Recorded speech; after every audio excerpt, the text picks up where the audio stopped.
জওয়ান যুবকেরা, হে আমার বন্ধুরা, হে আমার মুরব্বিয়ানিরা, শুনে রেখে দিন বাবা। তাহলে এর জন্য আপনাকে আমাকে সুন্দর আমল করতে হবে। আমলগুলোর মধ্যে সবচেয়ে বড় আমল হলো নামাজ, সবচেয়ে বড় ইবাদত হলো নামাজ, সবচেয়ে বড় ইবাদত হলো রোজা। এই রমজান মাস আসছে, রোজা, এই রোজার মাসে সামান্য ভাই আমার গ্যাস হচ্ছে, অম্বল হচ্ছে বলে অনেকে রোজা ছেড়ে দেয়। মনে রাখবেন এসব অজুহাত আল্লাহর দরবারে চলবে না। আপনি রোজা ছাড়তে পারবেন না। একটা রোজা যদি ইচ্ছাকৃতভাবে ছেড়ে দেন, তার কাফারা হবে 60টা ধারাবাহিক রোজা। পর পর 60 খানা রোজা রাখলে একটা ফরজ রোজার কাফারা বলা হয়েছে। আবার এই 60টার ভিতরে যদি একটা ইচ্ছাকৃতভাবে ছেড়ে যায়, আবার তার কাফারা লাগবে 60টা রোজা। এইভাবে সারা জীবন রাখলেও একটা ভাই আমার ফরজ রোজার হক আদায় করা হবে না। হে তরুণ যুবকেরা, এই রমজান মাসে রোজা আপনারা আমার জন্য আল্লাহ ফরজ করেছেন। ইয়া আইয়ুহাল্লাযীনা আমানু কুতিবা আলাইকুমুস সিয়াম কামা কুতিবা আলাল্লাযীনা মিন ক্বাবলিকুম লাআল্লাকুম তাত্তাকুন। আমার আল্লাহ বলছেন তোমরা মুত্তাকি বান্দা হয়ে যাবে। তোমাদের পূর্ববর্তীদের উপরও রমজানের রোজা ফরজ করা হয়েছিল। রমজানের রোজা রাখবেন। রোজার মধ্যে যেমন আমাদের মহাব্বত থাকে, ভালোবাসা থাকে, আমরা দেখানোর জন্য রোজা রাখি না। যারা আমরা রোজা রাখি তারা দেখানোর জন্য রাখি না। কারণ আমরা ইচ্ছা করলে ঘরের ভিতর ঢুকে পানি খেতে পারতাম, খাবার খেতে পারতাম। কিন্তু যারা রোজা রাখে তারা কখনো খায় না, তারা লুকিয়ে খায় না, গোপনে খায় না, পানিতে ডুবুক দিয়েও পানি এক গাল খেয়ে নেয় না। কারণ সে আল্লাহর নৈকট্য হাসিল করার জন্য আল্লাহর প্রতি ইবাদতটা পরিপূর্ণতার সঙ্গে পালন করছে। এইভাবে রমজানের রোজা যেমন আমরা পরিপূর্ণতার সঙ্গে রাখি, সমস্ত আমলগুলো আমাদের পরিপূর্ণতার সঙ্গে করতে হবে। তবে মনে রাখবেন হে তরুণ যুবকেরা, আমার আল্লাহ আপনাকে আমাকে ইবাদতের জন্য পাঠিয়েছেন। ইবাদত ছাড়া অন্য কোনো উদ্দেশ্যে আমার আল্লাহ পাঠাননি। কোরআন মাজিদে তাই বলেছেন, মা খালাকতুল জিন্না ওয়াল ইনসা ইল্লা লিয়াবুদুন। জোরে হবে না? আল্লাহ বলছেন বান্দারে, হে দুনিয়ার মানুষ শোনো, আমি তোমাদের ইবাদতের জন্য পাঠিয়েছি, ইবাদত করার জন্য তোমাদের পাঠিয়েছি। তোমরা ইবাদতটা আমার ভুলে যেও না। কেমন করে কুফরি করো, কেমন করে নাফরমানি করো, কেমন করে আমি আল্লাহর ইবাদত ভুলে যাও।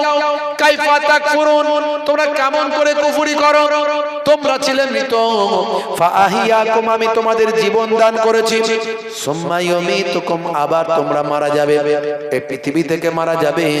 সুম্মা ইউহয়িকুম, আবার তোমাদের জিন্দা জীবিত করা হবে। এই পৃথিবী থেকে মারা যাওয়ার পরে এক সময় তোমাদেরকে আবার হযরত ইসরাফিল আলাইহিস সালাম যখন সিংহায় ফুঁক দেবেন, বাঁশি যখন বাজাবেন, সমস্ত মৃতরা জীবিত হয়ে যাবে।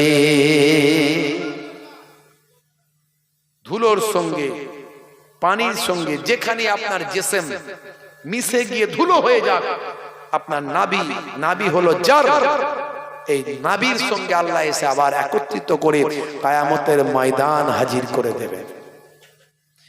হে তরুণ যুবকেরা, আল্লাহ বলছেন বান্দারে, সুম্মা ইলাইহি তুরজাউন, তোমাদেরকে আমি আল্লাহ আমার কাছে ফিরতে হবে। সুতরাং তোমরা আমি আল্লাহকে ভয় করো, আমি আল্লাহর ইবাদত করো, আমি আল্লাহর সঙ্গে নাফরমানি করো না, আমি আল্লাহর নির্দেশগুলো মেনে চলো, আমি আল্লাহকে ভয় করো। ভয়টা করার মতো ভয় করো। আমি আল্লাহকে ভয় করার মতো ভয় করলে তুমি আর অপরাধ করতে পারবে না। তুমি সর্বক্ষেত্রে মনে করবে আমার আল্লাহ সব খবর রেখেছেন। ইন্নাহু আলিমুম বিজাতিস সুদূর, অন্তরের খবর তোমার আল্লাহ জানেন তুমি কি চাইছো। ভাইরা আমার, তরুণ যুবকেরা আমার, হে আমার মুরব্বিয়ানেরা, আল্লাহকে ভয় করতে গেলে আল্লাহর নির্দেশনাকে মেনে চলতে হবে। তোমার বুকে রাখো আল্লাহরই ভয়, আসবে না কোনো দিন কোনো পরাজয় আসবে না কোনো দিন, কোনো পরাজয়। হারাম হালাল জেনে সরল সত্য মেনে নিষিদ্ধ সব ছেড়ে উঠুক জীবন বেড়ে। হারাম হালাল জেনে সরল সত্য মেনে নিষিদ্ধ সব ছেড়ে উঠুক জীবন বেড়ে। যাবে তুমি জান্নাতে, যা ছিল স্বপ্ন তোমার, তোমার বুকে রাখো আল্লাহরই ভয়। আসবে না কোনো দিন কোনো পরাজয়, আসবে না কোনো দিন কোনো পরাজয়। আল্লাহর নৈকট্য, আল্লাহর প্রেম, আল্লাহর ভয় আপনার হৃদয়কে পরিপূর্ণতায় নিয়ে আসতে হবে। রীতা কুন্ডু একজন মহিলা, আমার নবীর শিষ্যা। সেই মহিলা বলছেন, কেন আমি নবীর শিষ্যা হলাম শুনে রেখে দাও। আমি একজন শিক্ষিতা নারী, আমি একজন প্রফেসর, আমি আমার নবীর শিষ্যা কেন হলাম? তার কারণ হলো আমি দীর্ঘদিন ধরে বিভিন্ন ধর্মশাস্ত্রগুলো নিয়ে অধ্যয়ন করলাম। আমি অধ্যয়ন করে দেখতে পেলাম, হায় রে হায়, আমার যা মনের কষ্ট, দুঃখ, যন্ত্রণা আজ যেগুলো আমি ফিল করছি, সেগুলো যেন আমার নবী 1450 বছর আগে আমার জন্য সেই ফিল করা সমস্যাগুলো, আমার সমস্যাগুলোর সমাধান দয়ার নবী 1450 বছর আগে যেন আমাকে দিয়েছেন। আমি রীতা কুন্ডু অবাক হয়ে গেলাম। আমি পড়তে পড়তে পেলাম, আমি অনেক সময় লক্ষ্য করেছি আমার মনের কষ্ট কেউ শুনতে চায় না। আমি যদি আমার মনের দুঃখ কষ্টটা কাউকে বলি, সে তার মনের কষ্ট সঙ্গে সঙ্গে আমাকে শোনায়। আমার কথা শেষ হওয়ার আগেই তার কথাটা শোনাতে শুরু করে। আমার মনের কষ্ট, দুঃখ, যন্ত্রণা মন দিয়ে কাউকে শোনাতে পারলাম না। আমি আমার এই ঘটনা পড়তে পড়তে আমি আমার দুঃখের যন্ত্রণার কথা মনে পড়ে গেল। আমার নবীর কাছে যদি কেউ মনের দুঃখের কথা বলতেন, আল্লাহর নবী তার কথা কমপ্লিট না হওয়া পর্যন্ত তার দুঃখের কষ্টের কথা শ্রবণ করতেন। আপনাকে যদি আমার মনের দুঃখের কথা বলি, ভাই শরীরটা খুব খারাপ, বাড়িতে বড় বিপদের মধ্যে আছি, তোমার ভাবিরও শরীর খারাপ, বাচ্চাগুলো, তখন এই কথা শেষ হবে না, তার আগে ওই লোকটা বলবে, আর বলিস না ভাই, আমারও একই অবস্থা। আমার কথা শেষ হলো না, তার আগে সে শুনিয়ে দিল। কথা ঠিক না? তাহলে বুঝতে পারছেন আমার ওয়াজটা কোথায়, কোন ওয়াজটা আমি করছি। আপনার মনের অসুখটাকে ঠিক করতে হবে। ইসলাম আপনাকে সবকিছু শিখিয়েছে, বাহ্যিক, আভ্যন্তরীণ, এক্সটার্নাল, ইন্টারনাল। হে তরুণ যুবকেরা, আল্লাহর নবী যখন কথা বলতেন, হেসে হেসে মুচকি হাসি দিয়ে, হাসি হাসি মুখ নিয়ে কথা বলতেন। হে তরুণ যুবকেরা, আল্লাহর নবীর চেহারাখানা দেখে কেউ ভয় পেত না। আল্লাহর নবীর সঙ্গে কথা বলার সাহস সবারই থাকতো। একটা বাচ্চা ছেলে, সেও নবীর সঙ্গে কথা বলার সাহস হতো। একজন বৃদ্ধ, বৃদ্ধা মহিলা, বৃদ্ধ বুড়ি মা, বৃদ্ধ মা, সেও নবীর সামনে কথা বলার তার সাহস হতো। হে তরুণ যুবকেরা, ঈদের দিনে আল্লাহর নবী ওয়াজ করছেন। নবীর দয়ার নবী যখন ওয়াজ করতেন, সাহাবায়ে কেরামেরা তো মনোযোগ দিয়ে শুনতেন। এ তো আর আমাদের মতো বক্তা, আমাদের মতো শ্রোতা নয়। বক্তা হলেন নবী আর শ্রোতা হলেন সাহাবারা। যে সাহাবায়ে কেরামদের কথা আল্লাহর নবী বলেন, আসহাবিকান নাজম বিআইহিম ইক্তাদাইতুম ইহতাদাইতুম। আমার সাহাবায়ে কেরামরা হলো আকাশের নক্ষত্রের ন্যায়। যদি কেউ আমার কোন সাহাবীকে ইক্তেদা করে, ইহতাদাইতুম, তোমরা হেদায়েত প্রাপ্ত হয়ে যাবে। তোমরা যদি আমার সাহাবীদেরকে ইক্তেদা করো, তোমরা হেদায়েত প্রাপ্ত হয়ে যাবে। আমার সাহাবীরা হলেন আকাশের নক্ষত্রের ন্যায়, এক একজন স্টার। বুঝতে পারছেন? আল্লাহর নবীর দেওয়া সার্টিফিকেট সাহাবায়ে কেরাম। কত রকমের বক্তা বেরিয়েছে। একটা বক্তার ভিডিও আমাকে পাঠালো একজন, বলছে বক্তা বলছে আবু বকর সিদ্দিক রাদিয়াল্লাহু তাআলা আনহু, তার এত সুন্দর করে বলছে না, বেয়াদব বক্তা তো। এখন দুই ধরনের বক্তার ওয়াজ আপনারা শুনতে পাবেন, একটা আদব ওয়ালা বক্তা, একটা বেয়াদব ওয়ালা বক্তা। একটা হলো হুসাইনি ঘরানার ইমাম হুসাইনি হুজুরের ভালোবাসার হুসাইনি ঘরানার বক্তা, আর একটা পাবেন এজিদি ঘরানার বক্তা। দুই ধরনের। কি করে বুঝবেন? পরীক্ষা কি করে করবেন? তার কথার মধ্যে থাকবে মার্জিত ভাব, আদব, তাজিম, নিষ্ঠতা, নবী খানদানের প্রতি সম্মান, আহলে বায়াতের প্রতি মর্যাদা, নবীর সবসময় সম্মান, আউলিয়ায়ে কেরামদের সম্মান তার কথার মধ্যে পাবেন। আবার অতিভক্তি চোরের লক্ষণ। কিছু আছে আবার শিরকে করার লোক, সে আবার আল্লাহকেও যেমন মনে করে, নবীকেও তেমন মনে করে, ওলিদেরকেও তেমন মনে করে। এটা বেদাত, এটা সে মুশরিক, এটা বাদ দেন। আর একটা হলো বক্তাদের আপনি পাবেন, তারা হলো আল্লাহকেও সম্মান দিয়ে কথা বলে না, আল্লাহর প্রতিও তাদের ভক্তি সে শ্রদ্ধা সেরকম, আর নবীর প্রতিও তাদের ভক্তি শ্রদ্ধা সেরকম নাই। আর নবীর খানদান, আহলে বায়াত আর ওলি আউলিয়াদের কথা বলতে গেলে তারা তো তুচ্ছ তাচ্ছিল্যের সঙ্গে কথাবার্তা বলে ফেলে। এটা আমাদের বুঝে নিতে হবে। বক্তা বলছে আবু বকর হুজুরের কথা বলছে, আবু বকর সিদ্দিক রাদিয়াল্লাহু তাআলা আনহু বলছে, আবু বকর নবীর সাহাবী আবু বকর তিনি কতবার হজ করেছেন, আমি যা হজ করেছি গুণে শেষ করা যাবে না। আবু বকর তিনি কতবার কোরআন মাজিদ খতম করেছে, আমি যা খতম করেছি গুণে শেষ করা যাবে না। সেই বক্তার আমাদের ভিডিওটা পাঠালো, শোনো, নবীর সাহাবীর বিরুদ্ধে তুচ্ছ ধারণা রাখার কারণে তার ঈমানটা বরবাদ হতে পারে। অত সহজ নয়। নবীর সাহাবীদের আল্লাহ এত সম্মান দিয়েছেন, এত মর্যাদা দিয়েছেন, বুঝতে পারছেন? আদবটা ইসলামের একটা বড় জিনিস, আপনাকে মাথায় রাখতে হবে। এই জন্য আমরা মুজাদ্দিদুজ জামানকে মানি, তিনি আমাদের আদব শিখিয়েছেন।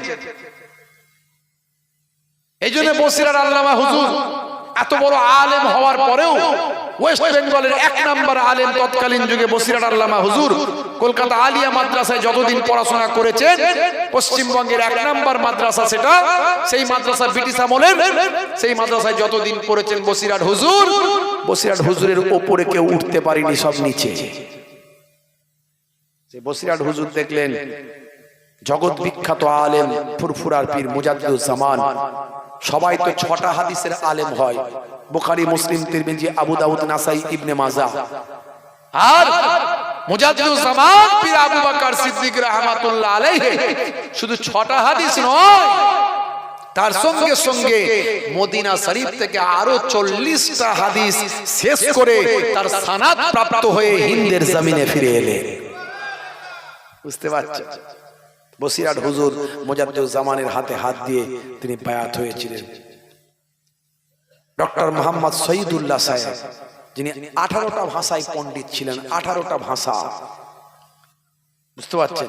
তিনি দাদা হুজুর পীর কেবলা রহমাতুল্লাহ আলাইহির হাতে হাত দিয়ে বায়াত হলেন। তারা জ্ঞানের দিক থেকে তাদের অভাব ছিল না, পণ্ডিতদের দিক থেকে তাদের অভাব ছিল না, ইলমের দিক থেকে তাদের কোনো কমি ছিল না। কোরআন, হাদিস, তাফসীর, ফিকহ, উসুল, ভাই আমার modern education, English, philosophy, history, mathematics, বুঝতে পারছেন? এই সমস্ত জ্ঞানে তাদের অভাব ছিল না। অভাব কোনটা ছিল? কেন দাদা হুজুরকে টিচার হিসাবে মানলো? তার কারণ হলো ইলমে তাসাউফ, ইলমে মারিফাত, ইলমে বাতিনি, এই সমস্ত ইলমে লাদুন্নির জ্ঞানের অভাব ছিল। তাই তারা সেই জ্ঞানগুলো আদায় করার জন্য, শেখার জন্য, অর্জন করার জন্য একজন ওস্তাদ খুঁজলেন। সেই ওস্তাদটা হলেন পীর আবু বকর সিদ্দিক রাহমাতুল্লাহ আলাইহি। বুঝতে পারছেন? তাহলে আদবটা একটা বড় জিনিস, এটা একটা শিক্ষা। এই শিক্ষা কে দিয়েছে? আল্লাহ নিজে দিয়েছে। আল্লাহ নিজে শিক্ষা দিয়েছে। সাহাবায়ে কেরামরা কনভারসেশন করছেন, গুফতগু করছেন, বাতচিত করছেন, মুকালেমাত করছেন,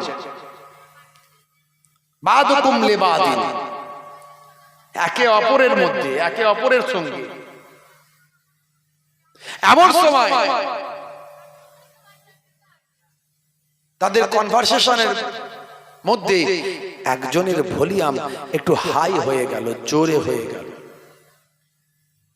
একটু হাই ভলিউম, জোরে আওয়াজ হয়ে গেল, সঙ্গে সঙ্গে আল্লাহ রাব্বুল আলামিন আয়াত নাজিল করে দিলেন।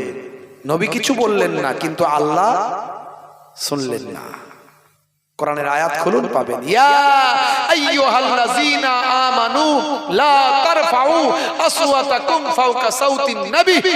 সাবধান, তোমাদের আওয়াজটা আমার রাসূলের আওয়াজের থেকে যেন জোরে না হয়ে যায়। আমার নবীর আওয়াজের থেকে, ভলিউমের থেকে তোমাদের ভলিউমটা যদি জোরে হয়ে যায়, ওই আয়াতের শেষে আল্লাহ বললেন আনতাহাবাতা আমালুকুম ওয়া আনতুম লা তাশউরুন, তোমাদের আমলগুলো কোনটা দিয়ে বেরিয়ে চলে যাবে, টের পাবে না, বুঝতে পারবে না। নামাজ নামায়েসি হয়ে যাবে, দাড়ি টুপি অ্যাডভার্টাইজার হয়ে যাবে, সব দেখানো হয়ে যাবে। আচ্ছা বলুন, এই মাসালা কি শুধু সেদিনকার জন্য না এখনকারের জন্য? এখনো যদি নবীর শানে যদি কেউ বেয়াদবি করে, তাহলে আমল বরবাদ হবে। এই আয়াত দ্বারা প্রমাণ হয় কি হয় না? আমি আপনি ভাবছি বিরাট বড় নামাজি আছি,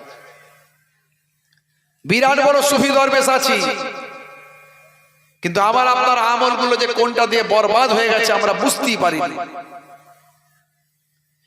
হে তরুণ যুবকেরা, হে আমার বন্ধুরা, শুনে রেখে দিন বাবা, জেনে রেখে দেন, আল্লাহর নবী ওয়াজ করছেন, সাহাবায়ে কেরামেরা ওয়াজ শুনছেন, এমন ওয়াজ শুনছেন মনোযোগ দিয়ে। এ তো আর আমাদের মতো বক্তা শ্রোতা নয়, নবী বক্তা, সাহাবায়ে কেরামেরা শ্রোতা। এত মনোযোগ দিয়ে সাহাবায়ে কেরামেরা শুনেন। সাহাবায়ে কেরামেরা যখন ওয়াজ শুনতেন, উড়ন্ত পাখিগুলো সাহাবায়ে কেরামদের কাঁধে এসে বসতো, মাথায় এসে বসতো। পাখি বুঝতে পারতো না কোনো মানুষের মাথায় কাঁধে বসেছি, আর সাহাবীরাও বুঝতে পারতেন না আমাদের মাথায় পাখি বসেছে, কাঁধে বসেছে। এত মনোযোগ দিয়ে তারা কনসেন্ট্রেশন দিয়ে আল্লাহর নবীর ওয়াজ তারা শুনতেন। এই রকম জরুরি আলোচনা। হে তরুণ যুবকেরা, ঈদের দিনে নবী আমার ওয়াজ করছেন, এমন সময় একজন বাচ্চা, ভাই আমার দোস্ত আমার, একজন বাচ্চা, ছোট বাচ্চা, 5-6 বছর বয়স, চোখ ভরা পানি, বুক ভরা বেদনা, নাক দিয়ে সর্দি ঝরছে, চোখ দিয়ে পানি ঝরছে, গা দিয়ে দুর্গন্ধ, প্যান্টটা ছেঁড়া ফাটা, ঝরঝর করে কাঁদতে কাঁদতে ইয়া রাসূলুল্লাহ হাবিবাল্লাহ, ইয়া রাসূলুল্লাহ হাবিবাল্লাহ বলেন। ভাই আমার ভিড় ঠেলে পেছন সাইড থেকে সাহাবায়ে কেরামদের ভিড় ঠেলে আল্লাহর নবীর ভাই আমার সামনে পর্যন্ত আসার চেষ্টা করছেন। আল্লাহর নবী দেখতে পেয়েছেন। হে তরুণ যুবকেরা, এমন সময় নবী আমার ওয়াজ বন্ধ করলেন, জরুরি আলোচনা বন্ধ করে দিলেন, জরুরি ওয়াজ করা বন্ধ করে দিলেন। আমি আপনি হলে বলতাম, আচ্ছা দেখো তো বাচ্চাটা কেন কাঁদছে, কি চাই, এ কথা বলতাম। নবী আমার আপনার সঙ্গে কতটা তফাৎ একবার ভাবেন। নবী আমার ওয়াজ বন্ধ করে দিয়ে সঙ্গে সঙ্গে সামনে চলে গেলেন, গিয়ে বাচ্চাটাকে আগে কোনো কথা না বলে, হাদিস পাকের মধ্যে এসেছে, আগে কোলে তুলে নিয়ে এ গালে একটা চুম্বন, ও গালে একটা চুম্বন দান করে দিলেন। আগে চুমু দিলেন, তারপরে জিজ্ঞাসা করছেন কেন কাঁদছো, কেন তুমি কাঁদছো, লেমা তুবকিকা, তোমার কান্নার কারণটা কি? হে তরুণ যুবকেরা, আল্লাহর নবীর আখলাকটা ভাবুন, নবীর চরিত্রকে বাস্তবায়িত করুন, দয়ার নবীর চরিত্রকে আত্মস্থ করুন। আল্লাহর নবী কেমন আখলাক দেখাচ্ছেন। নবী আমার আগে কোলে নিলেন, এগালে একটা চুম্বন দিলেন, ওগালে একটা চুম্বন দিলেন। তার শরীরটা কিন্তু পরিষ্কার ছিল না, তারপরেও নবী আমার বাচ্চার চোখ গালে চুম্বন দিয়ে এবার জিজ্ঞাসা করলেন, বাবা বাচ্চা কেন কাঁদো? সেই সময় বাচ্চারই চোখ ভরা পানি, বুক ভরা বেদনা নিয়ে দয়ার নবীর কাছে সব মনের কথা বলেছিল। ইয়া রাসূলুল্লাহ হাবিবাল্লাহ, আজকে ঈদের দিন, পবিত্র খুশির দিন, সকলের বাপ আছে, মা আছে, বাচ্চাদের তারা কত আনন্দ করছে, বাচ্চাদের তারা কত ভালোবাসছে, কত সুন্দরভাবে জীবন যাপন করছে। আর আজকে ঈদের দিনে, খুশির দিনে, যার বাপ নাই, যার মা নাই, তার আবার কি দুঃখ দুঃখ দুর্দশা থাকবে হুজুর, আমার থেকে বড় দুঃখ দুর্দশা আর কার থাকতে পারে? আমি হলাম এতিম বাচ্চা, এতিমের জ্বালা যন্ত্রণা একজনই বুঝবে, এতিম নবী ছাড়া আর কে বুঝবে? আমি এতিম নবীর কাছে এসেছি। আল্লাহর নবী চোখ ভরা পানি, বুক ভরা বেদনা নিয়ে বললেন, হে বাবা ছেলে শুনে রেখে দাও, আজকের দিনে আমি যদি তোমার বাপ হয়ে যাই, তুমি কি আমার সন্তান হতে পারো? বাচ্চাটি কেঁদে কেঁদে বলেছিল, হুজুর, এর থেকে খুশ তাকদীর, এর থেকে ভালো কপাল, এর থেকে ভালো কথা আর কি হতে পারে? আপনি আমার বাপ হবেন, এর থেকে ভালো তাকদীর আর কি হতে পারে? আমি এর থেকে বড় সৌভাগ্যবান আর কেমন করে হতে পারি? আল্লাহর নবী বললেন, বাবা ছেলে তাহলে কেঁদো না, আজ থেকে তুমি আমাকে পিতা বলে ডাকবে, আমি তোমাকে পুত্র বলে ডাকবো। চলো চলো চলো বাড়িতে যাই। বাড়িতে নিয়ে গেলেন কোলে করে ভালোবেসে। আম্মা জান আয়েশা সিদ্দিকা রাদিয়াল্লাহু তাআলা আনহাকে বললেন, ও বিবি আয়েশা, দেখো দেখো আজকে পবিত্র ঈদের দিনে, খুশির দিনে কাকে নিয়ে এসেছি? এটা হলো এতিম বাচ্চা, এর বাপ নাই, মা নাই, দুঃখ দুর্দশার সীমা পরিসীমা নাই, তাই আমি এতিম নবী এর বাপ হয়েছি। তুমি আয়েশা কি এর মা হতে পারো? আম্মা জান আয়েশা সিদ্দিকা রাদিয়াল্লাহু তাআলা আনহা বলেছিলেন, ইয়া রাসূলুল্লাহ, হাবিবাল্লাহ, আপনি যদি এর বাপ হতে পারেন, আমি আয়েশা কেন এর মা হতে পারি না? নিশ্চয় আমি এর মা হব। আল্লাহর নবীর কাছ থেকে নিজে কোলে নিলেন বাচ্চাকে, আদর করলেন, চুমু খেলেন, বললেন, চলো বাবা ছেলে, তোমার শরীরটা নোংরা হয়ে আছে, তোমার পোশাকটা ছেঁড়া ফাটা হয়ে আছে, গা থেকে দুর্গন্ধ বের হচ্ছে, চলো বাবা তোমাকে গোসল করিয়ে দিন।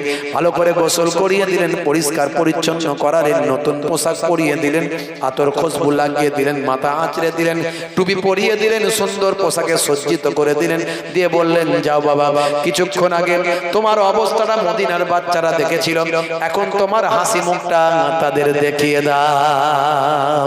হে তরুণ যুবকেরা, হে আমার বন্ধুরা, এমন সময় ওই বাচ্চাটা সুন্দর সজ্জায় সজ্জিত হয়ে চলে গেল মদিনার ময়দানে। বাচ্চারা তাকে দেখলো, দেখে বললো, হ্যাঁ রে বাচ্চা, কিছুক্ষণ আগে দেখলাম তুই কাঁদছিলিস, তোর নাক দিয়ে ঝরছিল সর্দি, চোখ দিয়ে পানি, গা দিয়ে দুর্গন্ধ, সারা শরীরটা ছিল নোংরা আচ্ছন্ন, তোর প্যান্টটা ছিল, পোশাকটা ছিল ছেঁড়া ফাটা, এখন তোর কান্না মুখে কে হাসি ফোটালো? সেই বাচ্চাটি তখন আনন্দের অশ্রু বিসর্জন করে বলেছিল, কিছুক্ষণ আগে আমার বাপ ছিলেন না, কিছুক্ষণ আগে আমার মা ছিলেন না, আমার দুঃখ দুর্দশার সীমা পরিসীমা ছিল না, এখন আমি এমন বাপের বাপ পেয়েছি, এমন মায়ের মা পেয়েছি, যে বাপ যে মা পৃথিবীর জমিনে আর কেউ পাইনি, আর পাবে না। জোরে হবে না? মদিনার বাচ্চারা বলেছিল, কে তোর বাপ, কে তোর মা? সেই সময় ওই বাচ্চাটি আনন্দের অশ্রু বিসর্জন করে বলেছিল, আমার আব্বা হলেন এখন আখিরি জামানার পয়গম্বর, আর আমার মা হলেন জগৎ জননী মা আম্মা জান আয়েশা সিদ্দিকা রাদিয়াল্লাহু তাআলা আনহা। সেই সময় মদিনার বাচ্চারা বলেছিল, হাই রে হাই, যদি আজকের দিনে আমাদেরও বাপ না থাকতো, আজকের দিনে যদি আমাদেরও মা না থাকতো, তাহলে আমরা আখিরি জামানার পয়গম্বরকে আব্বা হিসাবে পেতাম, আর জগৎ জননী মা আয়েশাকে আমরা মা হিসাবে পেতাম। নবীর আখলাক, নবীর চরিত্র। মিস্টার ম্যাডাম রীতা কুন্ডু তিনি বলেন, আমি পড়তে পড়তে পেলাম যে আল্লাহর নবী, কোন মানুষ যদি তার কমপ্লেন, দুঃখ, যন্ত্রণা, কষ্টের কথা নবীকে শোনাতেন, তার কমপ্লিট না শোনা পর্যন্ত নবী চুপচাপ থাকতেন, যতক্ষণ না তার মনের দুঃখ কষ্ট দূর না হতো। আমরা সত্যি করে বলুন তো, পুরো কারো দুঃখ পুরোটাই শুনি? খুব কম লোক আছে, হয়তো পার্সেন্টেজে 1-2% পাওয়া যেতে পারে।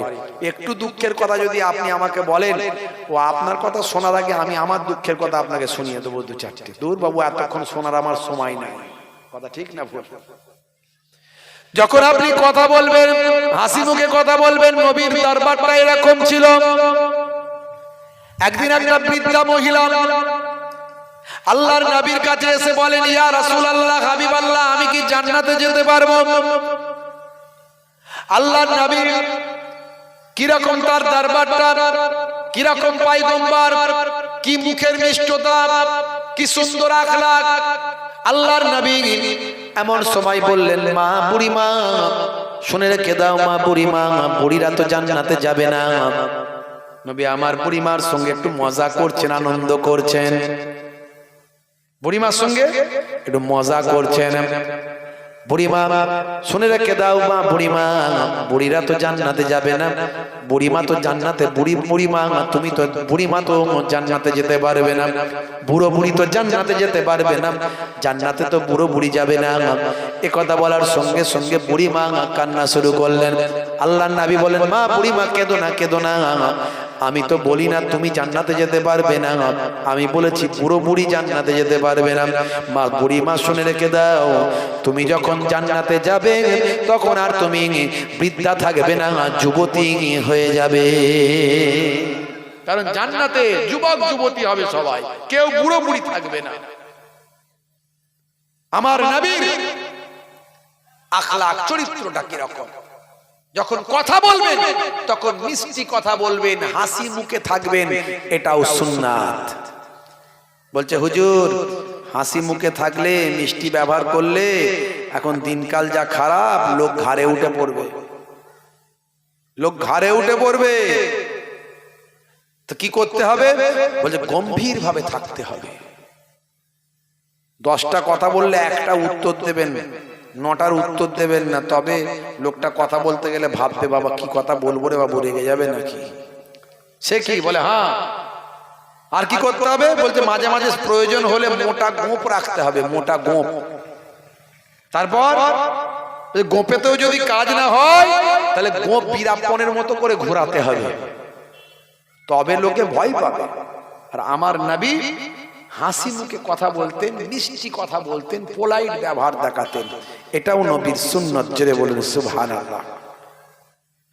হে তরুণ যুবকেরা, হে আমার বন্ধুরা, হে আমার মুরব্বিয়ানিরা, তাহলে আমার আপনার আমলটাকে সুন্দর করতে হবে।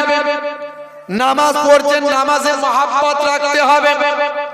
নামাজটা লোক দেখানো যেন না হয়, নামাজটা গতানুগতিক যেন না হয়।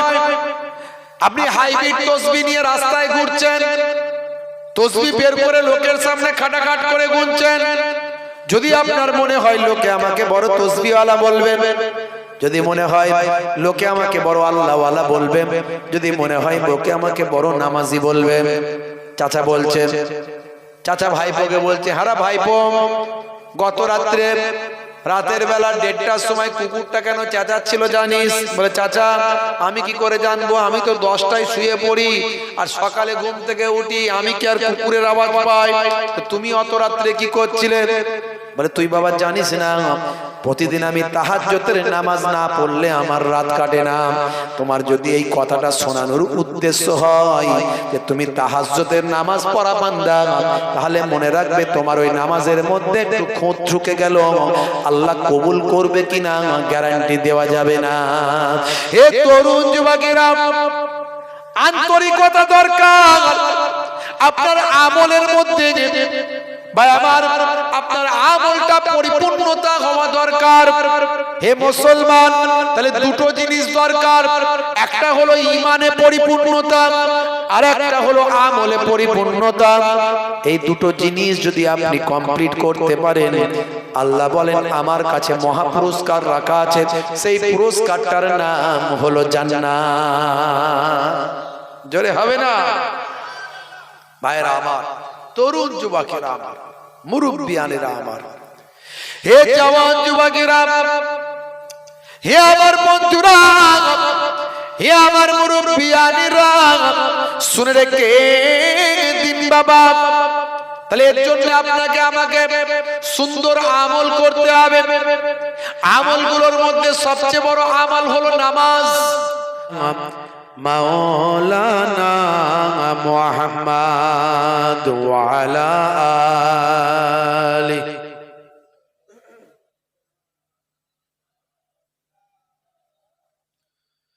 ওয়া ক্বালা আল্লাহু তাআলা ফি কালামিহিল মাজিদ ওয়াল ফুরকানিল হামিদ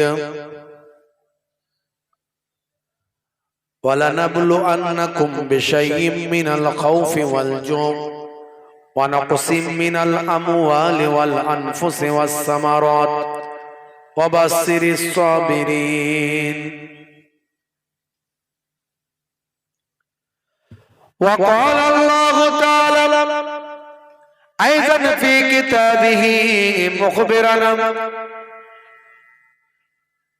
وما رميت إذ رميت ولكن الله رمى. وقال النبي صلى الله عليه وسلم من تمسك بسنتي عند فساد أمتي فله أجر 100 شهيد إلى آخر الحديث أو كما قال عليه الصلاة والتسليم. وقال النبي صلى الله عليه وسلم ووفاتي خير لكم تؤرز علي أعمالكم وما رأيت من خير فحمدت الله عليه وما رأيت من شر فاستغفرت الله لكم إلى آخر الحديث أو كما قال عليه الصلاة والسلام.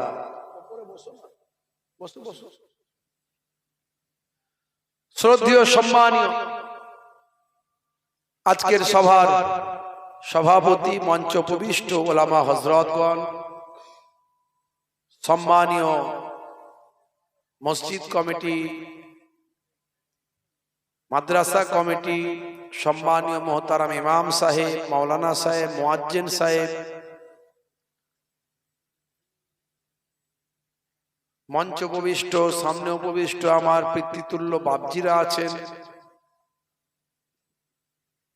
তরুণ যুবকেরা আছেন, মুরব্বিয়ানেরা আছেন, স্নেহের বাচ্চারা আছেন, মাইক্রোফোনের আওয়াজে কান লাগিয়ে আছেন, জাতি ধর্ম বর্ণ নির্বিশেষে শ্রোতা বন্ধুরা আছেন। খুব অল্প সময়ের জন্য কিছু আলোচনা।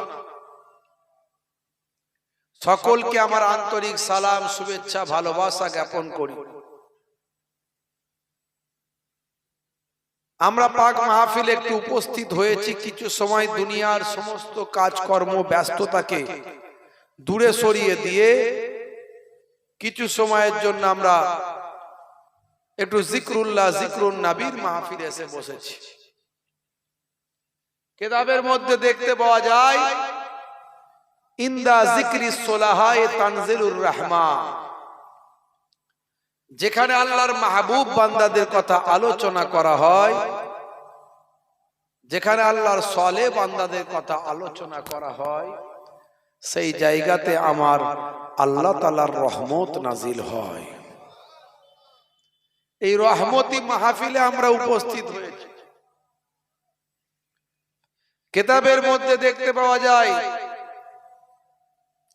যে জায়গায় জান্নাতের বাগান কায়েম করা হয়, সেই জায়গায় একদল মালাইকা ফারিস্তা এসে হাজির হয়।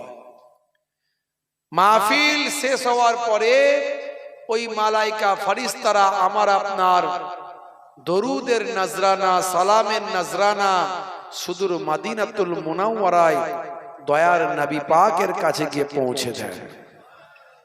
আর একদল মালাইকা ফারিস্তারা আমার আল্লাহর দরবারে গিয়ে পৌঁছে যান।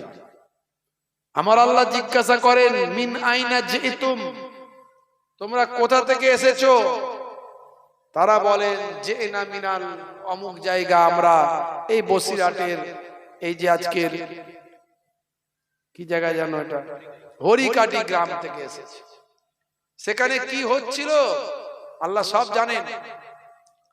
ফারিস্তারা বলবেন, একদল বান্দা বান্দি আপনার জিকির করছিল, আপনার রাসূলের বয়ান শুনছিল, তেলাওয়াতে কালাম পাক হয়েছে, তাফসীরের বয়ান হয়েছে, হাদিস পাকের বয়ান হয়েছে।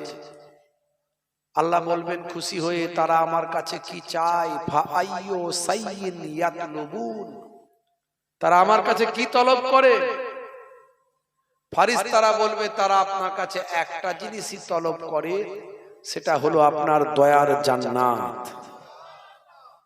আল্লাহ রাব্বুল আলামিন বলবেন যাও, তারা নিজেদের আরামকে হারাম করে কষ্ট করে জান্নাতের বাগানে বসে বসে ঠান্ডায় জিক্রুল্লাহ জিক্রুন নবীর বয়ান শুনেছে, আমি আল্লাহ তাআলা তাদের দোয়াকে কবুল করে নিয়েছি। হে তরুণ যুবকেরা, হে আমার বন্ধুরা, শুনে রেখে দিন বাবা, জেনে রেখে দেন। আমার আল্লাহ বলেন কোরআন মাজিদের ভিতরে, ইন্নাল্লাযীনা আমানু ওয়া আমিলুস সালিহাত কানাত লাহুম জান্নাতুল ফিরদাউসি নুজুলা। যারা ঈমানটা এনেছে, সেই মতো আমলটা করেছে, তাদের জন্য আমি আল্লাহ আমার দয়ার জান্নাত জান্নাতুল ফিরদাউস দান করে দিলাম। হে জওয়ান যুবকেরা, এর জন্য আমাদের কি করতে হবে? প্রথমে ঈমানটাকে আনতে হবে। আল্লাহর পুরস্কার যদি আমরা পেতে চাই, এই পৃথিবী ছেড়ে বিদায় নেওয়ার পরে যদি আমাদের রূহটা ইল্লিনের জমিনে ইল্লিনের মাকামে যদি অধিষ্ঠিত করতে চাই, তাহলে আপনাকে আমাকে কি করতে হবে? দুটো জিনিস করতে হবে। কাজ হলো দুটো। কটা কাজ? দুটো কাজ। একটা হলো ঈমান, ইন্নাল্লাযীনা আমানু, নিশ্চয় যারা ঈমান এনেছে, ঈমানটা প্রথমে আনতে হবে। এখন বলুন তো দেখি, আমরা ঈমান এনেছি না আনিনি? নিশ্চয় ঈমান এনেছি বলি জান্নাতের বাগানে বসেছি, কিন্তু আমাদের ঈমানের ভিতরে অনেক গলদ আছে। ঈমানটা পরিপূর্ণতা এখনো সবাই ভাই আমার ঈমানের কমপ্লিট ঈমান পরিপূর্ণতা ঈমানের আমাদের অনেকের নাই। আমরা বলি ঈমানদার, আবার আমরা বলি ভালো ডাক্তারকে দেখালি তাই তো ভালো হলো, নাহলে তো লোকটা মরেই যেত। আচ্ছা বলুন তো, লোকটাকে বাঁচানোর মালিক ডাক্তার না আল্লাহ? তাহলে এই যে কথাটা বললেন, তার মানে আপনার ঈমানের দুর্বলতা আছে, প্রমাণ পাওয়া গেল। আপনি যদি বলতেন ডাক্তারের ওসিলায় আল্লাহ বাঁচালো, ঠিক ছিল, কিন্তু আপনার কথার মধ্যে গন্ডগোল হয়ে গেল। অনেকে বলে 10 যেখানে খোদা সেখানে আছে না নাই? 10 যেখানে খোদা সেখানে, এখানে আমরা অনেকগুলো 10 আছি, তাহলে খোদা কি অনেক হলো নাকি? বলুন নাউজুবিল্লাহ। হে তরুণ যুবকেরা, হে আমার বন্ধুরা, শুনে রেখে দিন বাবা। অনেকে বলে ওপরে খোদা, নিচে তুমি, তাই তো আমি বেঁচে আছি। তুমি আছো বলেই তো আমি আছি, তুমি দেখছো বলেই তো আমি বেঁচে আছি। এইরকম মানুষকে তেলানোর জন্য, মানুষকে সন্তুষ্ট করার জন্য কথাগুলো বলে, এগুলো ঈমানের খেলাফ। হে তরুণ যুবকেরা, আল্লাহ বললেন পরিপূর্ণ ঈমানদার হতে হবে। পরিপূর্ণ ঈমানদার মানে কি জিনিস? পরিপূর্ণ ঈমানদার মানে যেটা মুখে আপনি স্বীকার করছেন, সেটা অন্তরে বিশ্বাস করতে হবে। আর অন্তরে যখন বিশ্বাস করছেন, কার্যে পরিণত করতে হবে। তাসদীকুম বিল কালব ওয়া তাকরীরুম বিল লিসান ওয়া আমাল বিল আরকান। মুখে স্বীকার, অন্তরে বিশ্বাস, কার্যে পরিণত করা, এই তিনটে জিনিসের সংমিশ্রণের নাম হলো কমপ্লিট ঈমান। কি বলে কমপ্লিট ঈমান? হে তরুণ যুবকেরা, হে আমার বন্ধুরা, আপনাকে আমাকে প্রথমে সবচেয়ে আগে ঈমানদার হতে হবে। তারপরে আপনাকে আমাকে ঈমানকে কমপ্লিট করার পরে আপনাকে আমাকে আমলের দিকে যেতে হবে। আমলটা করতে হবে পরিপূর্ণভাবে। অনেকে লোক দেখানোর জন্য আমল করে, নামাজও পড়ছে, চিটিংবাজিও করছে, দাঁড়িয়ে রেখেছে, ধাপ্পাবাজিও করছে, নামাজ রোজা দিন ধর্ম করে ভাই আমার হিংসা হাসাদ ফাসাদ নিয়ে আছে। এমন অনেক নামাজি, এমন অনেক দাঁড়িওয়ালা, এমন অনেক আলেম আমি দেখেছি যার বাপের বিরুদ্ধে হাইকোর্টে মামলা চলছে। বলেন এবারে কি নামাজি মানুষ, দাঁড়িওয়ালা, বড় মাওলানা, আবার বাপের বিরুদ্ধে মামলা। হ্যাঁ কমিটির ছেলে একটু তিরপলগুলো বিছিয়ে দাও না, তিরপলগুলো বিছিয়ে দিলে আস্তে আস্তে লোক বসবে না, দাঁড়িয়ে থাকবে। বাপেরা আমার প্রয়োজনে উঠবেন, আমি উঠতে বারণ করছি না, তবে মজলিসটাকে সুন্দর করে ফেললে আল্লাহ খুশি হয়ে যাবে। মজলিসটাকে সুন্দর করলে আল্লাহ খুশি। আবার প্রয়োজনে আপনাদেরকে উঠতে হবে, উঠবেন। টয়লেট যেতে হবে, বাথরুম যেতে হবে, একটু চা খেতে যেতে হবে, যাবেন, নিশ্চয়ই যাবেন। কিন্তু মজলিসটাকে ফার্স্ট রাউন্ডে যদি একটু সুন্দর করে ফেলেন, আল্লাহু জামিলুন ওয়া ইউহিব্বুল জামাল, আল্লাহ সুন্দর, সৌন্দর্য পছন্দ করেন। জান্নাতের বাগানকে যদি আপনি সুন্দর করেন, হতে পারে আপনার নিয়ত যদি ভালো হয়, আল্লাহ আপনাকে কবুল করে দুনিয়া আখিরাতকে সুন্দর করে দেবেন। ভাইরা আমার, যারা দাঁড়িয়ে আছেন বাপেরা আমার, কিছু সময়ের জন্য বসে যান, প্রয়োজনে আবার উঠবেন, উঠতে বারণ করছি না, কিছু সময়ের জন্য বসে যান। বাপ একটু দরুদ শরীফ আল্লাহুম্মা সাল্লি আলা মাওলানা মুহাম্মাদ ওয়া আলা আলি।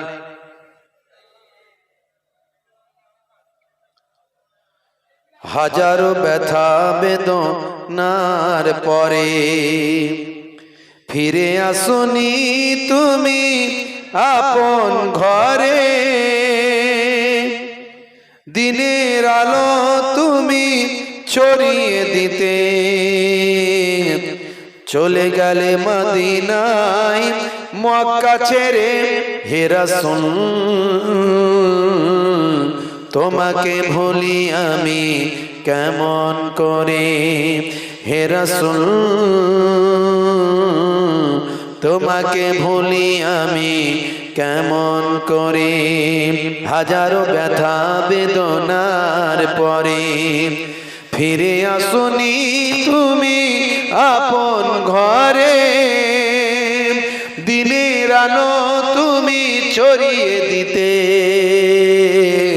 চলে গেলে মদিনায় মক্কা ছেড়ে। হে রাসূল তুমি, হে রাসূল তোমাকে ভুলি আমি কেমন করে।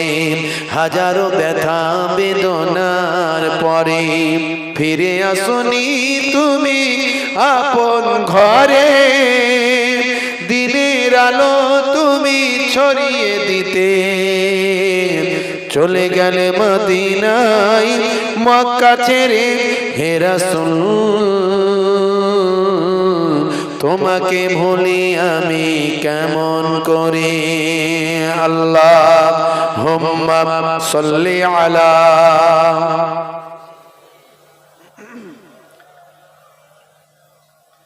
ওয়া আলা আলিহি। হেরার গুহায় তোমারি ধ্যান, আসমান থেকে নামে আল কোরআন। হেরার গুহায় তোমারি ধ্যান, আসমান থেকে নামে আল কোরআন। ভাঙলো সবার ভুল তোমারি পরে, আসলো কোরআনের ছায়া তলে। খালিদ ওমর আলী আবু বকর ইসলামী ঝান্ডা নিল যে তুলে।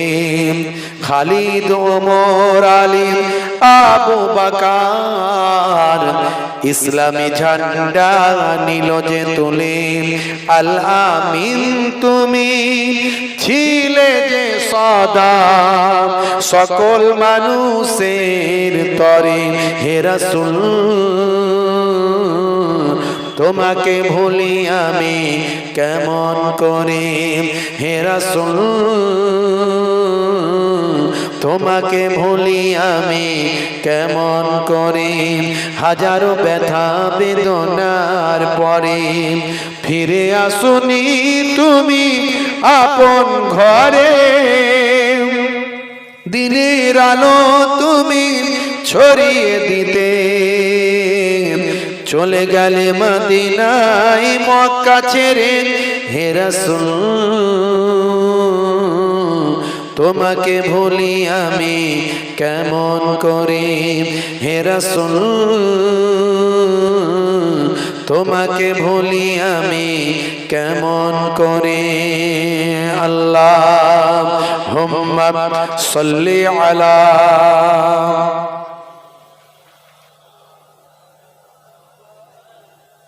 ওয়া আলা আলিহি। হে তরুণ যুবকেরা, হে আমার বন্ধুরা, শুনে রেখে দিন বাবা, যে কথা বলছিলাম, তাহলে আপনাকে আমাকে আগে ঈমানটা মজবুত করতে হবে। আল্লাহর পুরস্কার পেতে গেলে, আল্লাহর নৈকট্য লাভ করতে গেলে দুটো জিনিস কি কি? ইন্নাল্লাযীনা আমানু, প্রথমে তোমাদেরকে ঈমানদার হতে হবে, ওয়া আমিলুস সালিহাত, তারপর নেক কাজ ভালো কাজ করতে হবে। এই দুটো জিনিস, একটা হলো ঈমানদার আর একটা হলো ভালো কাজ। ভালো কাজগুলো আমরা করি, কিন্তু তার সঙ্গে খুলুসিয়াতের ভাই আমার, আমাদের আন্তরিকতার অভাব অনেক সময় ঘটে। নামাজও পড়ছে, চিটিংবাজিও করছে, দাঁড়িয়েও রেখেছে, ধাপ্পাবাজিও করছে, আছে না নাই? দাঁড়িয়ে রেখে বিড়ির টান, মারাত্মক ব্যাপার, আছে না নাই? চাচা আমার আসরের নামাজ পড়ছে আর পকেটে ঘরে ঘড়ি বিড়ি নড়ছে খস খস খস খস করে। কি হলো চাচা? আর বলো না, একটু বুঝতে তো পারছো নেশার একটু ব্যাপার আছে। আসরের নামাজ পড়ে চাচা আমার যাচ্ছে, মাথা থেকে টুপিটা খোলার টাইম হয় না, ঘড়ি বিড়ি মুখে লাগিয়ে ফস করে লাইটিং মেরে দিয়েছে, বুঝতে পারছে? টান মারতে মারতে বেরিয়ে যাচ্ছে। আমল আমরা করি, কিন্তু খুলুসিয়াত, আন্তরিকতা, স্বচ্ছতা, পরিপূর্ণতা, এটার একটু অভাব হয়ে যায়। হে তরুণ যুবকেরা, হে আমার বন্ধুরা, শুনে রেখে দিন বাবা, জেনে রেখে দেন, নেক আমলটা করতে হবে। শুধু নামাজ, রোজা, হজ, যাকাত এগুলো শুধু নেক আমল তা নয়, এর সঙ্গে সঙ্গে আরো নেক আমল আছে। কথা যখন বলবেন হাসি মুখে বলবেন, মিষ্টি কথা বলবেন। এমনকি আপনাকে যখন কেউ কথা শোনাবে, তার দুঃখের কথা, কষ্টের কথা, আপনি তার দুঃখের কথা শুনবেন, পুরোটা শুনবেন, শুনতে শুনতে চলে যাবেন না। আমার নবীর কাছে যদি কেউ এসআইআর কি ভয়ঙ্কর ব্যাপার! খালি ঘন ঘন বলছে মুসলমানদের তাড়াবো। কি রে ভাই, মুসলমানরা এতই খারাপ ভাই? হ্যাঁ, মুসলমানরা এতই খারাপ? কি করেছে মুসলমানরা তোমাদের? এই নেতারা তোমাদের মুসলমানরা কি ক্ষতি করেছে? ঘন ঘন শুধু বলো মুসলমানদের তাড়াবো। প্রথমে বলছিল মুসলমানদের তাড়াবো, শেষে বলছে বাংলাদেশি মুসলমানদের তাড়াবো। একটু ঘুরিয়ে দিচ্ছে লাইনটা, যাতে করে আমরা আর বলতে না কিছু পারি। তোমাদের তো তাড়াবো বলেনি, বাংলাদেশি মুসলমানদের তাড়াবো বলছে।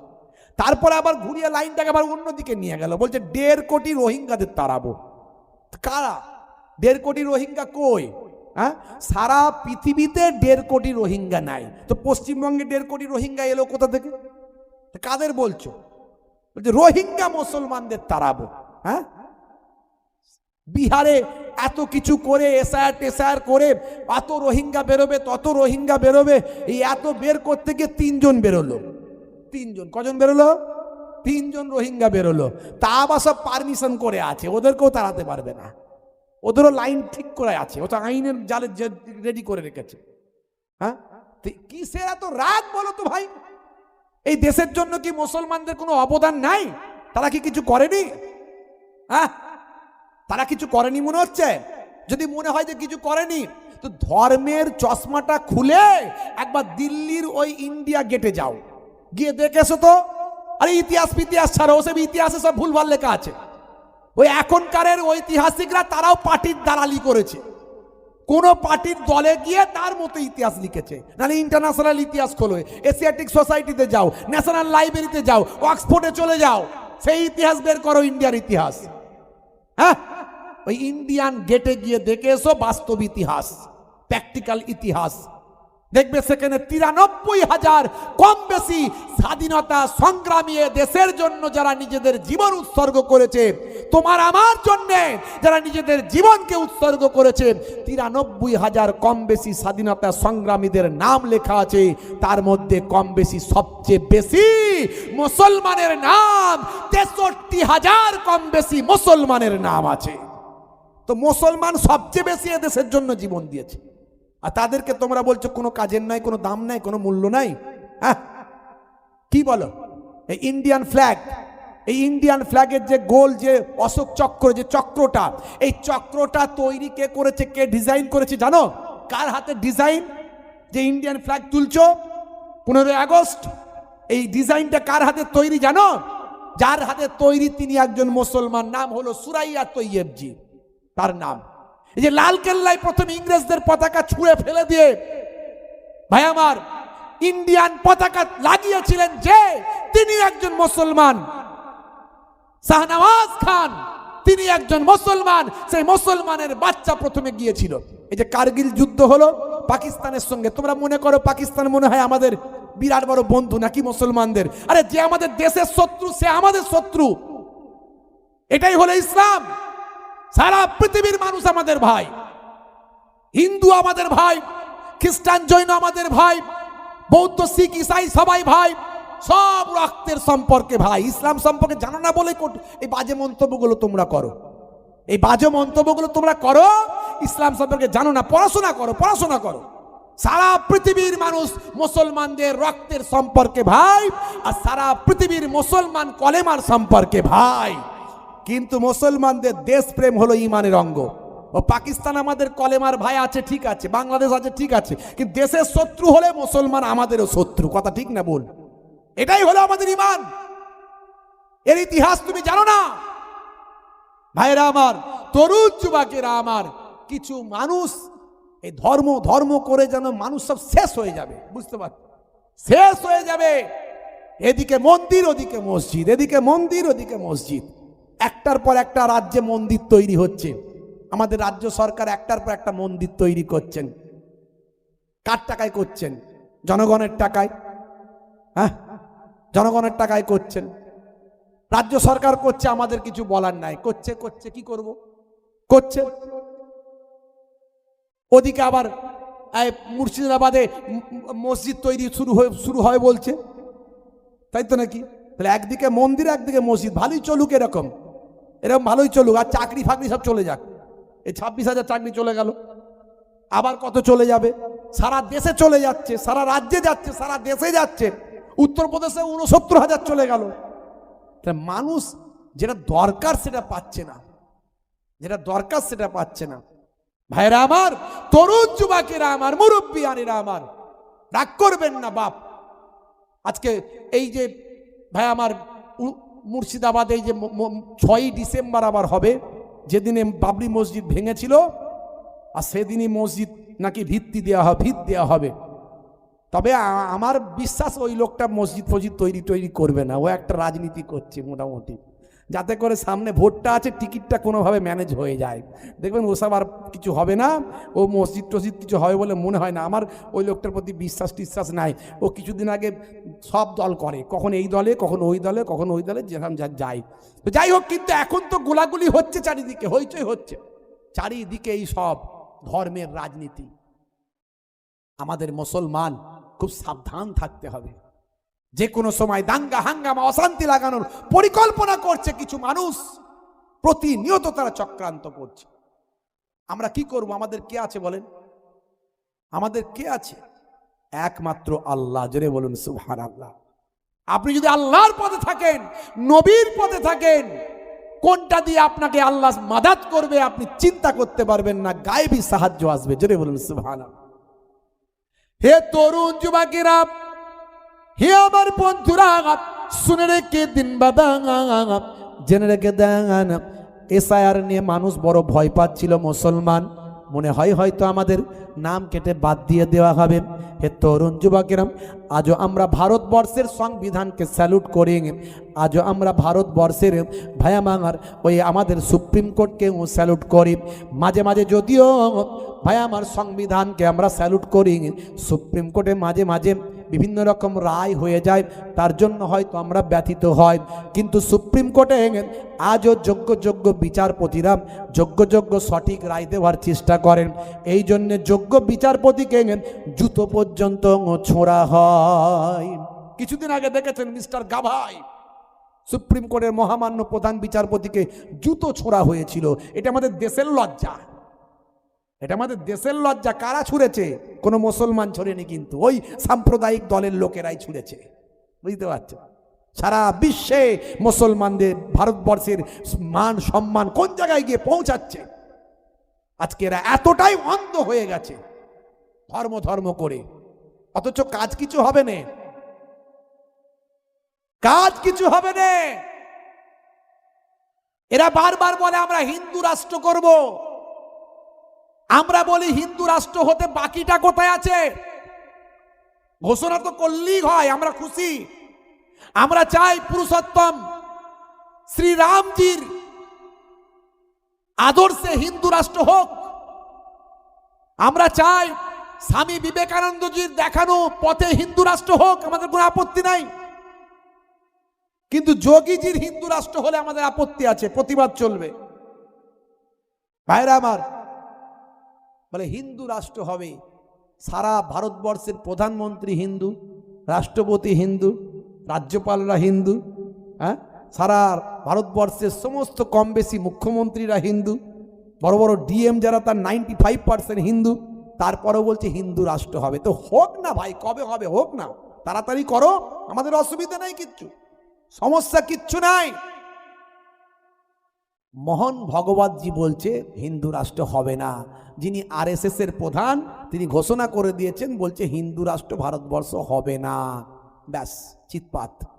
যাদের স্বপ্ন ছিল স্বপ্ন ভেঙে গেল। আসল মেন লোক বলে দিয়েছে হবে না, তাহলে কি হবে? আর কিছু করার নাই। ভাইরা আমার, তিনি বুঝে গেছেন যে সারা ভারতবর্ষে 40 কোটি মুসলমান আছে, তাদের বাদ দিয়ে কিছু করা যাবে না, তাদেরকে সঙ্গে নিয়ে করতে হবে। জোরে বলুন সুবহানাল্লাহ। কিন্তু আমরা মুসলমান যদি ইমানদার থাকতাম, আল্লাহ আমাদের অনেক পাওয়ার দিয়েছিল, অনেক পাওয়ার দিয়েছিল। আমাদেরকে জালেমেরা ভেঙে ভেঙে টুকরো টুকরো করে দিয়েছে, টুকরো টুকরো করে দিয়েছে আমাদেরকে। একটা পাড়ায় মুসলমানদের 10টা করে দল। আমাদের ভোটটা যাতে ভাগ হয় তারা বারবার চেষ্টা করছে। ভোট ভাগ হলেই তাদের কাজ। আমি কোনো পার্টির পলিটিক্সের প্রচার করি না, করব না, করতে আসিনি। কিন্তু এমন কাজ করবেন না যে কাজ করলে মুসলমানদের ক্ষতি হবে, এমন কাজ মুসলমান করবেন না সামান্য স্বার্থ সিদ্ধির জন্য। অপেক্ষা করুন, ওয়েট অ্যান্ড সি। অপেক্ষা করুন, দেখতে থাকুন। সময় আসবে, একটা সময়, যে সময় আপনার আর কোনো দুঃখ কষ্ট থাকবে না, সেটা সময় লাগবে। আপনি বলবেন এও খারাপ, হ্যাঁ খারাপ, আমি কাউকে ভালো বলছি না, ভুল ভ্রান্তি তো থাকবেই সবাই, কিন্তু কে সবচেয়ে বেশি খারাপ সেটাকে আপনাকে দেখে কাজ করতে হবে, না হলে বুদ্ধি খারাপ হয়ে যাবে, নষ্ট হয়ে যাবে, বিপদ চলে আসবে। আজকে উত্তরপ্রদেশের দিকে তাকিয়ে দেখুন, রাস্তায় যাচ্ছে গাড়ি নিয়ে, আমার কাছে ভিডিওটা রাখা আছে, পেচ্ছাপ পেয়েছে, রাস্তায় পেচ্ছাপ করেছে, এটাই তাদের অপরাধ।